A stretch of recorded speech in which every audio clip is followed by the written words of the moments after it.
তাহলে আপনারা ভেবে দেখো চিরদিন কি কারুর সমান যায়? অবতার শ্রীরামচন্দ্র মা জানকীর প্রতি তার হলো বনবাস, রাবণ করে দুর্গতি। যিনি ভগবান রামচন্দ্র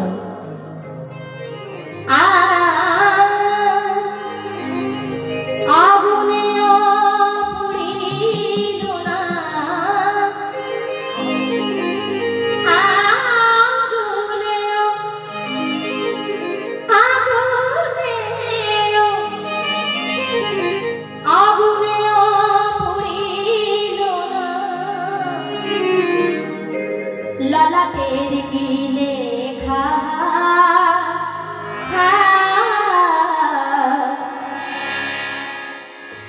কাহার সম নাহি চিরদিন,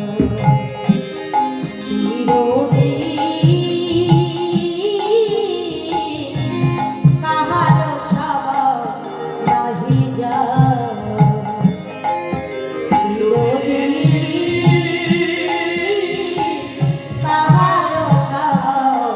নাহি চিরদিন।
যিনি প্রভু রামচন্দ্রের স্ত্রী,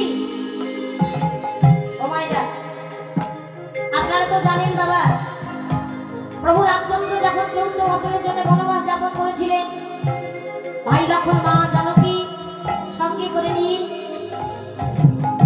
লঙ্কেশ্বর রাবণ তাকে হরণ করতে এসেছিলেন, তাই না? হরণ করে নিয়ে গিয়েছিলেন।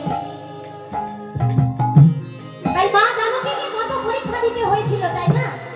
যিনি ভগবানের স্ত্রী তার অগ্নি পরীক্ষা দিতে হয়েছিল। শেষে কি হলো? তিনি পাতালবাসী হয়ে গেলেন। যিনি ভগবানের স্ত্রী তার ওই পরীক্ষা দিতে হয়েছিল। তাই কি বলছে, দিন কারোর সমান যায় না তো, শুধু তাই নয়